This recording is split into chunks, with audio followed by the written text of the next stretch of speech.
ازيكم يا شباب، عاملين ايه؟ الاخبار؟ اتمنى تكونوا بخير. اتمنى تكونوا استفدتوا من الدرس اللي فات. هنبدأ النهارده درس مهم جدا، وهو ازاي تعمل ايديت لصور الافراح، وايه الحاجات المهمة في ايديت صور الافراح. تمام. هنشتغل النهارده على صورة اوريكم ازاي تعمل ايديت لصور الافراح، وازاي نقدر نظبط لون البشرة والفستان والحاجات دي كلها. هنشتغل النهارده على الصورة دي. نفتح الصورة.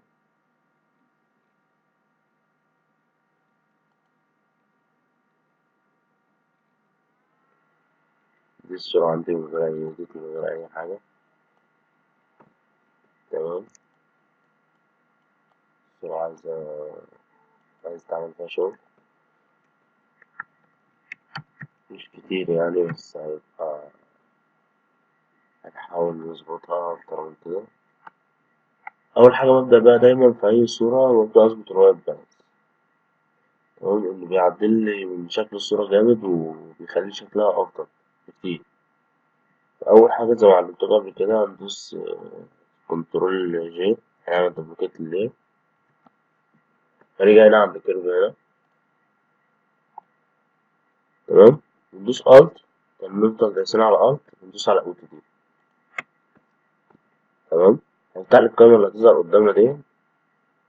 هي أول ما بتيجي تفتح بتلاقي البوينت دي هنا. تمام، اللي هي الصورة زي ما هي. انت بتدوس على find dark light colors. تمام، يظبط لك الوايت بالانس بتاع الصورة. عدل لي كتير من شكل الصورة وشبع لي الألوان أكتر وخلى الصورة منظرها أحسن. ممكن برضه نشوف الإعدادات دي برضه، مش مشكلة. نحاول نشوف، يعني مفيش فرق كتير. ندوس هنا find dark. تمام، احنا نحاول نعدل بقى الألوان دي، أو احنا لو مثلا الألوان دي مظبطتش معانا، ممكن احنا نجيب البوينت اللي في النص دي، ونعملها على أي نقطة جنيه في الصورة لحد ما اللون يظبط، لحد ما الألوان كلها تظبط. تمام، عشان نحفظ الإعدادات دي ندوس سيف.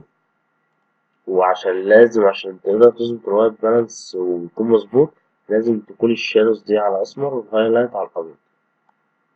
تمام، ندوس أوكي. أنا مثلا مش عاجبني الوايت بالانس أو توازن الألوان بتاع الصورة. هنيجي هنا عند البوينت دي، وهندوس على أي نقطة لونها جراي مثلا، يعني مثلا مفيش حاجة مثلا لونها جراي، أو ممكن ندوس على الأبيض هنا عند العين.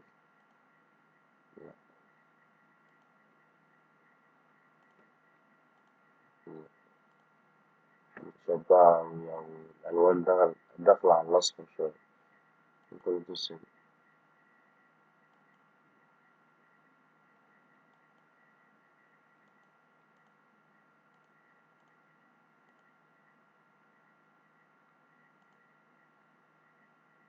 يعني ممكن كده ماشي، أو ممكن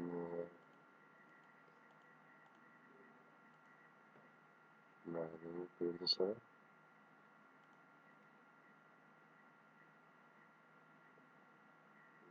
كان نغمق شوية، نغمق كده شوية. بصوا، يعني تعودوا انتوا لما تيجي تظبط الوايت بالانس بالبوينت دي، يعني لما تدوس على حتة صفرا شوية هتجيب لك اللون، هتخلي لك الصورة زرقاء. اللي هو بيعمل زي توازن ما بين الألوان. يعني انت لو دوست على الحتة الصفرا، لو عايز يبقى الطول أصفر، بيوزن لك ما بين الألوان وبيديك كمية إضاءة زرقاء في الصورة عشان يبقى فيه توازن. تمام، فأنا متركزش على حتة صفرا أوي. يعني أنا بدور على حاجة، أنا بقول حتة جراي ليه؟ عشان تبقى متوازنة ما بين الألوان. تمام، يعني ممكن لا، كده الأصفر طافي أو عصفور.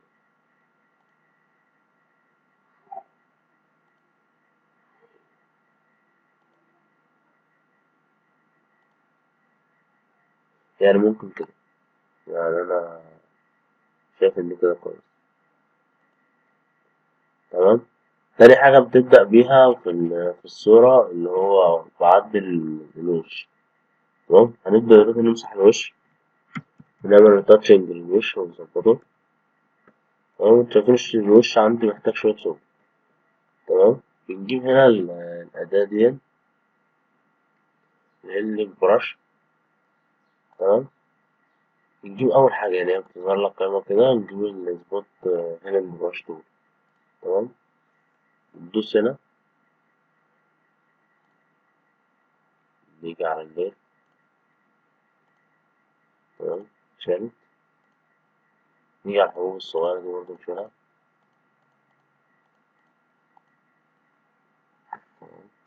ثواني عشان عمل نقط سمرا كده في اللي هي البرش. تمام، هنيجي برضه ندوس هنا حبوب بتتشال بسهولة جدا. مفيهاش أي مشكلة، هنكبر الأداة شوية عشان نقدر نشيل بيها.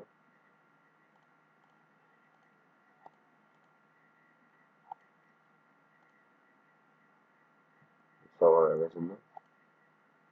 تمام،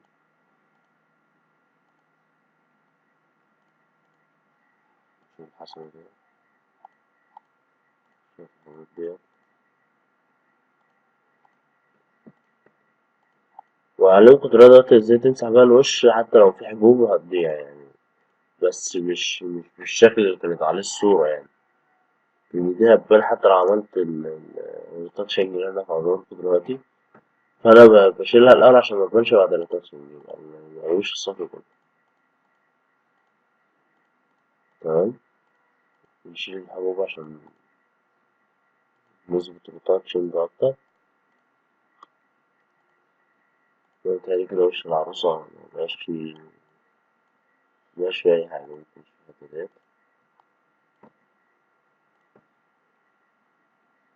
بيتهيألي كده تمام. نخش على وش العروس في الحتة ديت.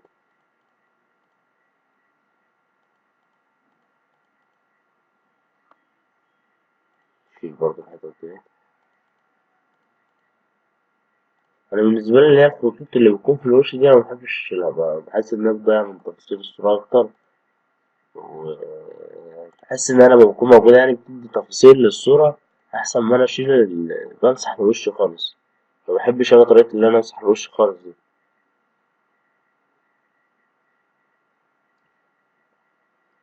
أنا دلوقتي كده مفيش أي مشكلة في وش العريس ولا وش العروسة. نبدأ دلوقتي نعمل لهم ريتاتشنج. تمام، هنعمل دلوقتي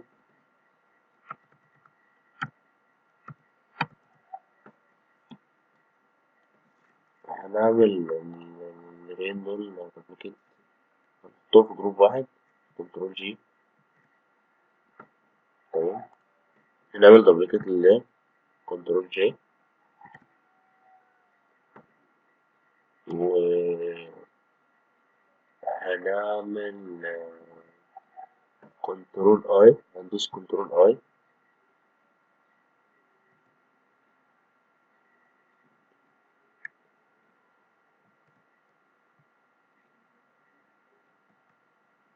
ثواني، نعمل دوبليكيت لله، ندوس كنترول اي. هنيجي هنا عند نورمال نخليها في فيد لايت. تمام، هنيجي عند فلتر، خلي بالكوا أوي من الحتة ديت. نيجي عند أزر هنا هندوس هاي بس. تمام، المؤشر ده بيكون كده. تمام، على الصفر. هنفضل نزود فيه لحد مع الصورة تحس إنها مبكسلة شوية. تمام، يعني احنا ممكن أهو ممكن نزود كده الصورة ببكسل واحدة. تمام، بس أنا عايزها بقى لحد ما البكسل وتدي زي شكل حبوب أو نويز في الصورة كده. عفوا، تدي شكل نويز في الصورة كده عشان تبقى مظهرة مسام شوية، أكن إظهار مسام. تمام، يعني أنا بقول كده تمام، يعني كده حلو. تمام، ندوس اوكي ونرجع فلتر تاني، ندوس بلور. ندوس بلور بايزن بلور. تمام. لو ملاحظ معايا انت هتلاقي الصورة عاملة زي أكن فيها حبوب أو نويز أو المسام باينة. تمام. الصورة بتكون كده طبعا. احنا هنفضل نزود لحد ما نحس إن الحاجة اللي احنا عايزينها، نحس إن في زي مسام أو حاجة أو نويز أو حاجة في الصورة. تمام. واخدين بالكم من إن هي تحس إن في نويز في الصورة كده. أنا بفضل أزوده، هنقلله واحدة واحدة، نزوده واحدة واحدة قصدي. تمام. يعني كده حلو. أنا شايف إن كده كويس. تمام. بحيث إن في نويزات، بحيث إن المسام باينة. تمام. كده حلو. هتدوس أوكي. هتلاقي الصورة طبعا عندك متبكسلة كده هنعمل ماسك. عشان نقلب الماسك نخليها أسود هتدوس كنترول أي. تيجي عند البراش هنا البيضة، لازم تكون البراش بيضة عشان الماسك أسود. تمام. وهنمسح. تمام. هنبدأ نمسح. واخد بالكم الوش بيتمسح معايا بسهولة جدا أهو. واخدين بالكم مفيش حبوب، مفيش الكلام ده خالص. بس أنا أهم حاجة حتة التفاصيل دي محبش أريحها، يعني محبش حاجة على حتة التفاصيل دي. تمام. نيجي عند المناخير هنا، نيجي هنا نشوف الحاجات دي.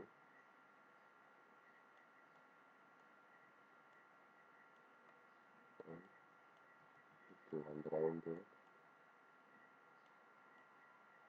تمام. الحتت ديت ممكن نعمل كنترول زد بس على خفيف كده عشان ما ينزلش الصوت. تمام. كده وش العروس تمام، مفيش أي مشكلة. ممكن نزود حاجة البراش شوية، نيجي ورا في الحتة الرأس مثلا.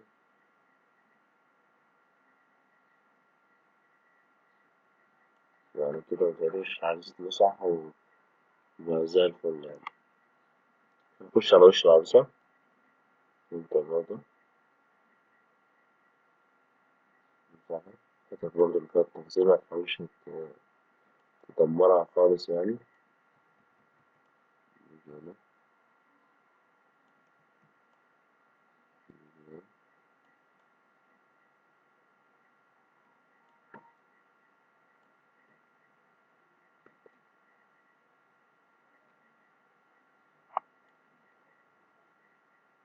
نيجي هنا برضه نصور على البراش شوية.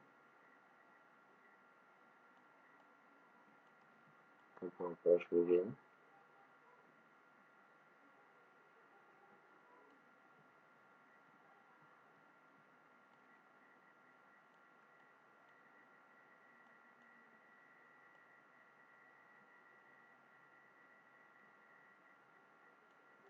هنرجع شوية، نزود البراش، هنمسح بقى الصورة كده من الرقبة.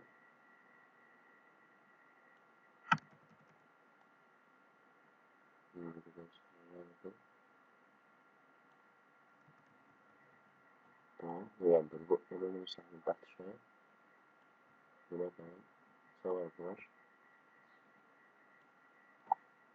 نشوف دلوقتي يعني بالظبط تلاقي الوش ممسوح والمسام باينة، تحس إن المسام باينة.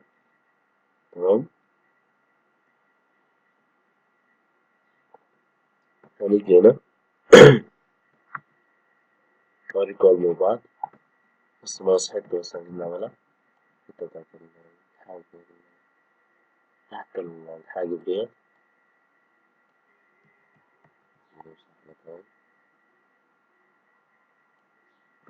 كده متهيألي الصراحة مش محتاجة حاجات في الريتاتشنج تاني. بصوا السرعة بعض، وش مسح خالص، مفيش أي حبوب، مفيش أي حاجة يعني. بص البشرة بتاعت العروسة والبشرة بتاعت العريس، دي قبل كده ودي بعد. تمام. ده غير الحبوب اللي كانت فيها، يعني ممكن اوريكم دلوقتي. يعني عشان بصوا دي الصورة قبل أي حاجة خالص، شايفين الصورة قبل أي حاجة خالص، دي من بعد بص الوش. احنا لسه معملناش تصحيح الألوان ولا أي حاجة ولا كولر كوريكشن ولا أي حاجة. تمام. نيجي هنا الصورة عاملة ازاي، من حاجتين بس، عملنا الوايت بالانس وعملنا التاتشنج ريموف. نكمل دلوقتي. هنكمل دلوقتي الايديتنج. تمام. أنا كده شايف إن الصورة اتظبطت، الوايت بالانس والتاتشنج السكيلز دوت. نبدأ دلوقتي نعمل كولر كوريكشن. تمام. هنظهر اللير تاني. تمام كده. هعمل شيفت كنترول A. تمام.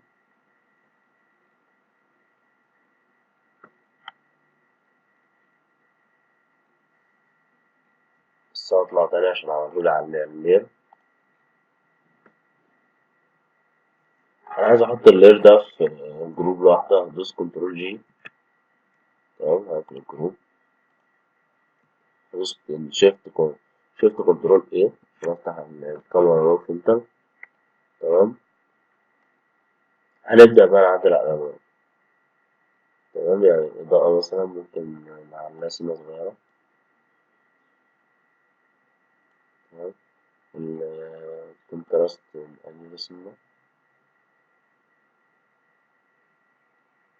ممكن نخليه كده. الهايلايت نقلله سنة عشان لونه فستانين وكده، عشان يبان فيهم التفاصيل شوية.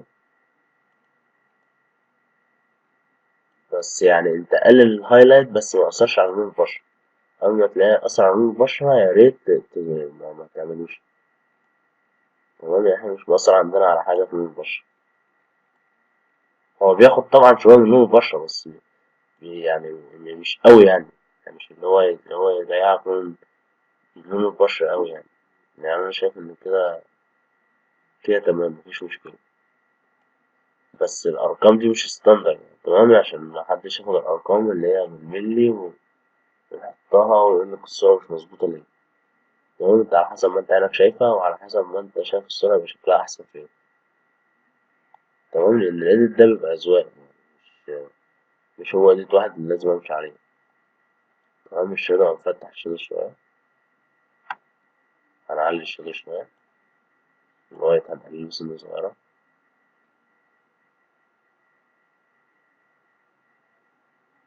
مش أوي برضه، عشان بيعمل لون للبشرة كده، تحس إن البشرة لونها مش حلو. هنقلل من الفلاك ده سنة، هنقلل الفلاك سنة صغيرة، هنفتحه سنة صغيرة. ده الصورة هي فاتحة سنة كده بشكل أحسن. تمام.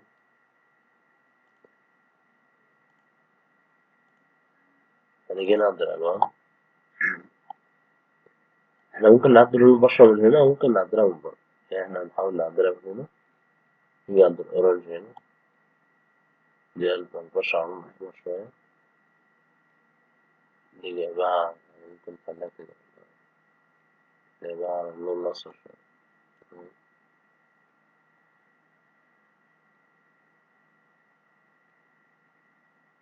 ممكن نخليها كده. طبعا أنا البشرة لسه مظبطتش، بس أنا أقدر أظبطلكم من بره دلوقتي أحسن من كده. عايزين نعدل بقى على الألوان اللي موجودة، نلعب في الأصفر كده.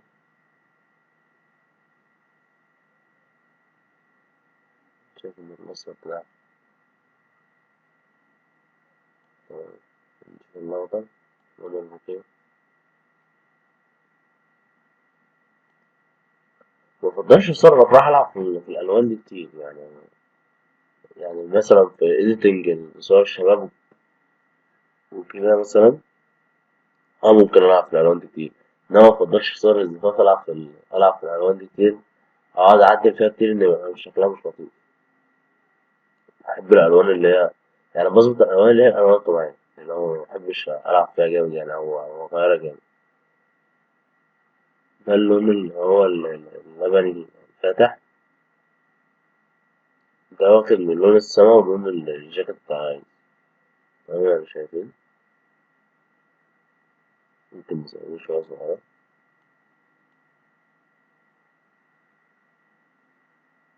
ممكن ده الأزرق ده خالص، نسحب اللون خالص عشان البدلة، عايزين نخلي اللون أسود مش أزرق، لأن بص البدلة الجاكيت بتاعها اللي هي بتاعتها واخدة اللون الأزرق، فاحنا ممكن نقلصه ده كده. تمام، هنيجي هنا عند اللومينس. تمام، دي الإضاءة بتاعت اللون. تمام، الساتوريشن دي التشبع، اللي هو درجة اللون والتشبع بتاعته. تمام، هنيجي هنا عند الأصفر، شوف إضاءة اللون الأصفر، واخدين بالكم نصعد على لون البشرة هنا، واخدين بالكم بصوا، انت بتحاول تعدلها عشان ما يحصلش تشتت في الألوان ما بين تشتت في اللون في البشرة ما بين الألوان، هنحاول نظبطها على قد ما نقدر. تمام، وممكن نخليها مثلا على عادي عشان ما نبوظش حاجة في لون البشرة.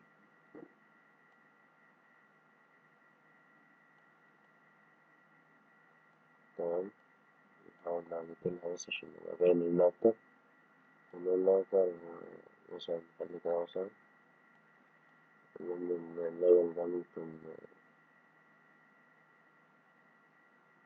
ممكن نغمقه سنة عشان بيظهر الفستان، اللون الأزرق ممكن نقلله سنة يعني كده مثلا. تمام، نخليه اللي هي اللون الأسمر وظاهر لي الفستان، يعني نخلي لون الفستان حلو يعني بصوا، خلولي مش اللون مش قايد أوي ويبين برضه التفاصيل، وكده خليه كده مثلا. تمام، تيجي هنا ممكن نعمل الإفكت اللي هو بحب أعملها بس مبحبهاش أوي يعني تكون ظاهرة، بخليها نسبة قليلة خالص. تمام، ممكن نخليها كده مثلا نعدل لحد ما أظبط، بس أنا عايز الفريم يبقى شكله عامل ازاي، وبعدين أنا هعمله خالص من هنا. تمام، عايز أعملها برضه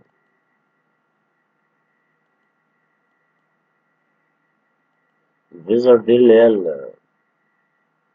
الحدود الشكل أو الفريم، مش عايزها حادة، مش عايزة تبقى عاملة كده، مش عايزة تبقى باينة، لأ أنا هخليها الفيزر بتاعها عالي شوية عشان متبقاش باينة.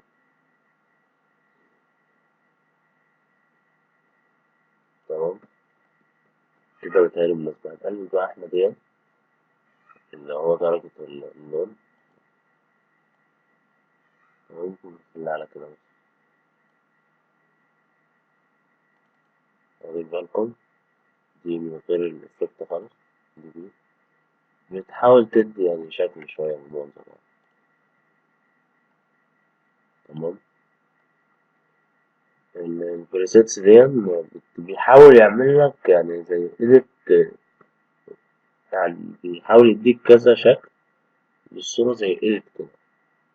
تمام، دي بيلعب لك في الألوان طبعا، دي الصورة من غير أي حاجة، دي الإيديت اللي هو حاططها لك، فيها حاجات برضه مناسبة مش حاجات وحشة طبعا، بس أنا بطبيعتي أنا في الإيديت بتاعي بحب الحاجة تبقى الألوان متشبعة، والألوان يعني إيه مايلة للغمقان شوية. تمام، يعني دي كويسة شوية، دي معقولة.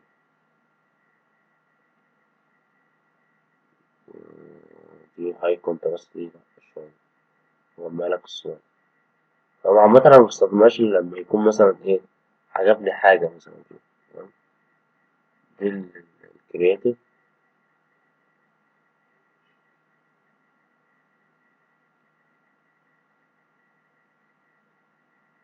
دي الأبيض وأسود.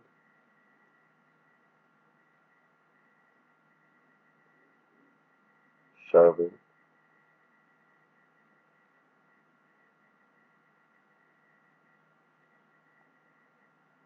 ده طبعا أنا حافظ هنا لون بشرة.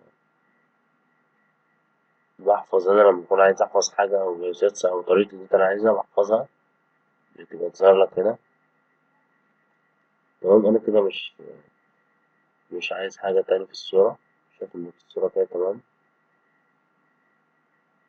وهنا برضه هوريكوا تركاية كده يعني. موجود هنا البروفايلز دي، دوس عليها هيجيب لك برضه كذا طريقة للإيديت، يعني كذا شكل للصورة بإيديت. أنت فاهمني؟ يعني هنا مثلا دي البيزك دي، يعني عامل لك كذا طريقة للإيديت. تمام. يعني بص عامل إيه يعني. الألوان، أنت مثلا عجبك دي بس شايف إن اللون مثلا زيادة أوي أو الإفكت زيادة أوي، بتقلله أنت من هنا مثلا. تمام لحد ما أنت شوف ظبط معاك. يعني أنا شايف إن دي ظبط أوي، مش محتاج إن إحنا مثلا نعمل سكين تون برا أو لون بشرة خالص. وممكن نعمله سنة صغيرة كمان. دي بص من غير الإفكت خالص. دي بالإفكت شوية بس نسبة الإفكت قليلة شوية في الصورة. أنا شايف إنها كويسة. تمام. فأنت هتلاقي دي عندك في الفوتوشوب اللي أنا شغال عليه، ده فوتوشوب 2018 CC. فبيجيب لك كذا طريقة. دي طريقة مثلا، دي إفكت مثلا، ده إفكت تاني، ده إفكت تاني برضه. تمام. هي مجموعة إفكتات مع بعض محطوطة في البرنامج. دي حاجة كويسة جدا يعني. دي برضه الأبيض وأسود.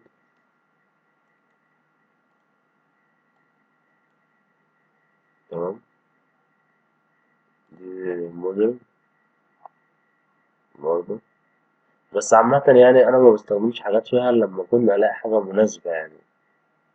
تمام. لأن أنا بفضل دايما اللي هو الإيديت اليدوي، مبحبش أنا الإفكتات ولا أي حاجة. تمام. فأنا أمسح الإفكت اللي أنا عملته ده، أدوس على كلوز.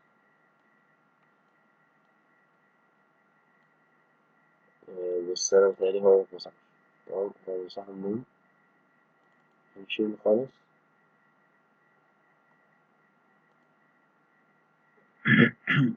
نشيله بس هنخليها زيرو. ندوس كلوز. تمام. شايف الريستورانس عندي زي ما هي. نعدل الألوان زي على قد ما قدرنا. تمام. ندوس أوكي. كده احنا خلاص ظبطنا العنوان زي ما احنا عايزين. هنيجي هنا عند التكست دي نزودها شوية. الكلاريتي لازم يكون زايد شوية، عشان يبين لك الحدة بتاعت الصورة والصورة نفسها لازم تكون الكلاريتي بتاعتها عالي شوية. تمام. نزود الساتوريشن مثلا سنة صغيرة، اللي مثلا كده، لأن أنا دلوقتي هعمل أصلا لون البشرة هتلاقينا غصب عننا. تمام. هندوس كنترول زد. احنا طلعنا دوسنا على كنسل غصب عننا. تمام. هندوس كنترول ايه تاني. تمام. عادي هنعملها تاني مفيش مشكلة. نقلل الكونتراست شوية. تمام. نقلل الهايلايت سنة زي ما احنا قلنا. الشادو مثلا هنعليه سنة صغيرة. تمام. نقلل الأبيض سنة. البلاك بقى هنقلله سنة. الشاطئية هنزودها. كلاritي هنزودها. ساتوريشن هنزوده سنة. مش كتير برضه عشان ما يخليناش ألوان الصورة مش شكلها جامد. زي ما قلنا هنا مش مهم أعمل الألوان اللي هي بتاعت التون بتاع البشرة، اللي أنا هعملها أصلا من بره دلوقتي، بس هحاول أعدل أنا في الألوان اللي هي التانية. يعني أنا مثلا عايز أعمل الأصفر، أسيب الأخضر زي ما هو، هعدل اللون دوت.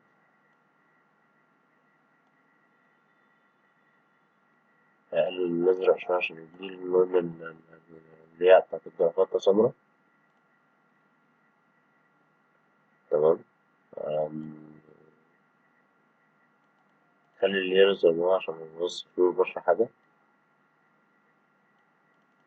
الأخضر برضه زي ما هو.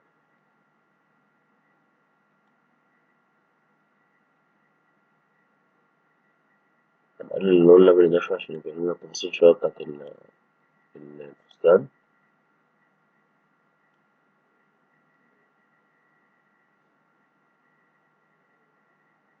هنقلل الأزرق شوية، إضاءة اللون الأزرق احنا بنلعب في الإضاءة أصلا دلوقتي. تمام. دي ساتوريشن اللي هو اللون نفسه، التشابه بتاع اللون. تمام. كده متهيألي الألوان كلها مظبوطة بتاعت الصورة. تمام. عملنا إيه؟ عملنا دي عملنا كده مثلا، كده مثلا عشان تكون ثابتة. تمام. إحنا طبعا قلتلكوا على الحاجات ديت. أنا كده مش عايز أي كتاب تاني، أنا كده شايف إن الصورة تمام. هنبدأ بقى هندوس أوكي. هنبدأ بقى نعمل السكيل تول، لون البشرة، نظبط لون البشرة.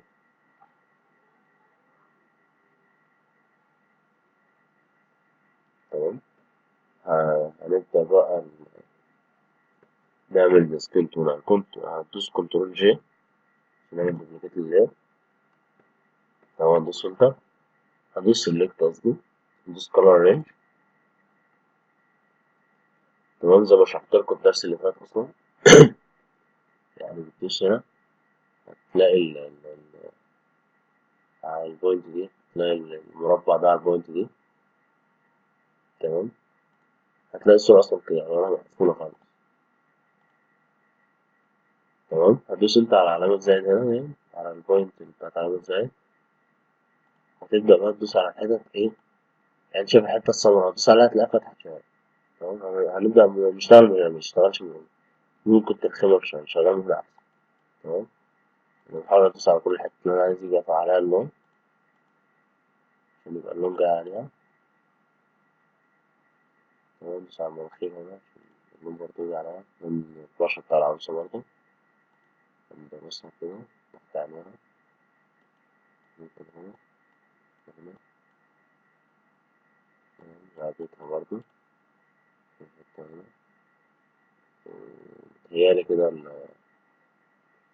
متهيألي كده الصورة ظبطت. الحتت الفاتحة كلها البيضة دي هي اللي هيكون عليها اللون.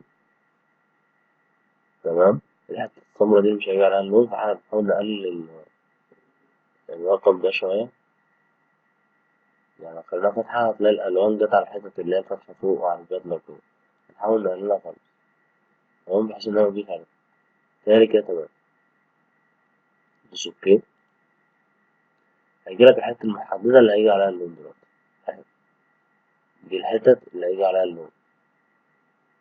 تمام. هندوس على الفلتر، أو لأ مش فلتر، هندوس هنا معلش، هندوس سوليد كلر. تمام. شايفين الألوان فين؟ تمام. هنيجي بقى هنا نبدأ نشوف اللون اللي احنا عايزينه، لون البشرة المناسب اللي احنا عايزينه. يعني مثلا أنا بحب اللون ده. تمام. احنا كده ظبطنا اللون، وحاول تحفظ الأرقام دي، اللي هي 255 144 على الجي البي صفر. تمام. دوس أوكي. هنخليها نورمال زي ما هي عادي. هنيجي عند الفيست هنا، خليه مثلا 90 مثلا. تمام. دوس أوكي. نيجي عند الفيل هنا مثلا، نخليه مثلا عفوا يا جماعة، عندي برد بس بعدين خالص. هنخليها مثلا على العشرة مثلا، دي كده مثلا على الواحد. تمام، خلينا نبدأ بالصفر مثلا. تمام، لحد ما نلاقي اللون ظبط معانا. خليها مثلا على 15 مثلا. ظبطت شوية. تهيألي كده الألوان مناسبة. ممكن نجرب حاجة تانية مثلا، ممكن نجرب 10 مثلا. يعني كده كويس، مفيش مشكلة. شوف 15 برضه. متشبعة أوي. خليها ما بين كده، يعني مثلا نخليها 13 مثلا أو 12. أنا شايف 13 أوكي.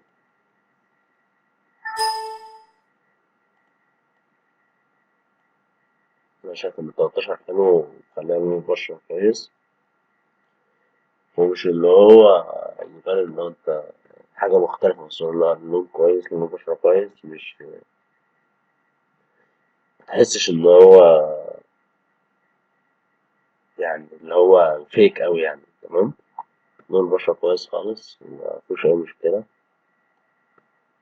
سهل جدا وطريقة سهلة جدا، وفي أكتر من طريقة. تمام، احنا هنيجي بقى هنا على حتة مثلا اللي جه عليها ألوان، يعني مثلا البوكيه جه عليه لون. تمام، هنيجي هنا عند البراش هنا، عند البراش هنقلب الألوان هنا، عشان هو هنا اللون هنا. هنيجي عند البراش، هنزود البراش شوية. بصوا، نيجي نمسح من هنا الحتة اللي جه عليها اللون، اللي أنا مش عايز يجي عليها اللون. تمام، الحتة دي أنا مش عايز يجي عليها اللون. تمام، مثلا في حتت هنا فوق، يعني أنا مش عايز يجي عليها اللون.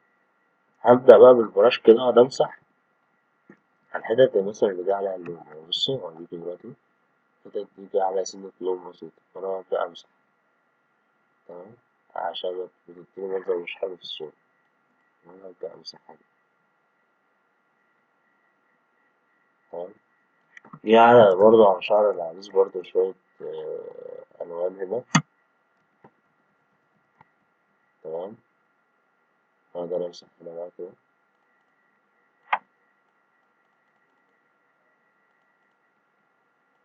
تمام، هقدر أمسح.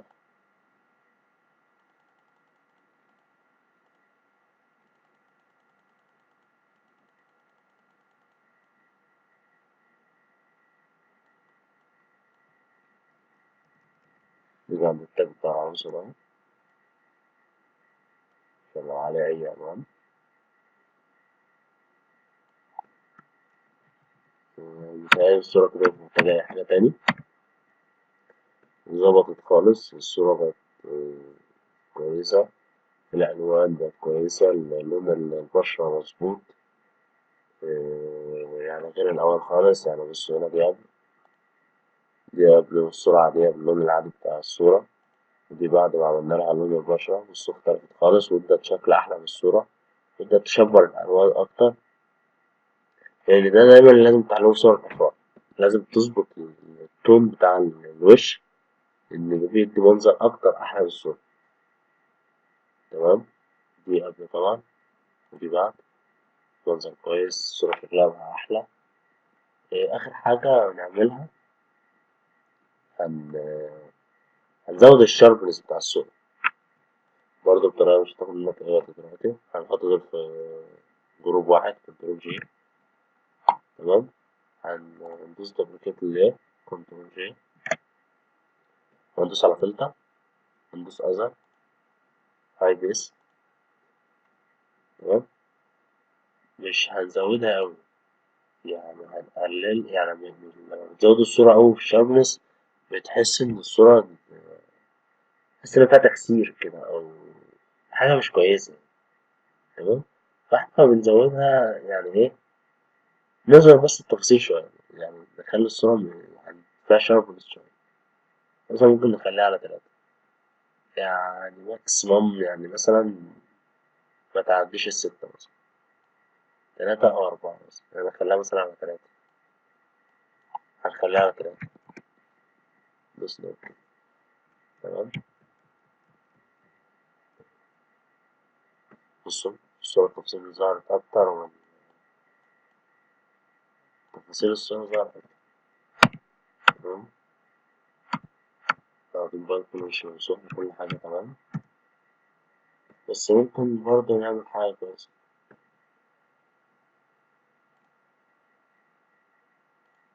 نخليها على اللينير. تمام، شايفين التفاصيل بانت أكتر وتحس إن المسام ظهرت. تمام. أنا كده يعتبر خلصت الإيديتنج بتاعي بطريقة سهلة جدا. هي تاخد منك بس شوية، يعني أنت لما تعتمد عليها مش هتاخد منك أي وقت خالص. أنا عشان بشرحها لكم بس أخدت منكم وقت. تمام، إنما هي لما تعتمد عليها مش مفيهاش أي وقت خالص. وأهم حاجة تهتم بيها بصور الويدنج، عشان الصور تطلع مظبوطة. لون الفستان،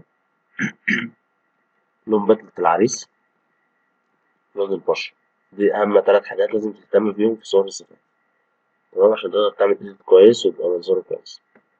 تمام، احنا كده خلصنا الدرس النهاردة. أتمنى تكونوا استفدتم، ولو ما عملتش اشتراك للقناة اشترك في القناة وفعل الجرس عشان يوصلك كل الفيديوهات الجديدة بتاعتي. واستنوني في فيديوهات جاية شرح كتير، وبإذن الله أقدر أفيدكم. والسلام عليكم ورحمة الله وبركاته.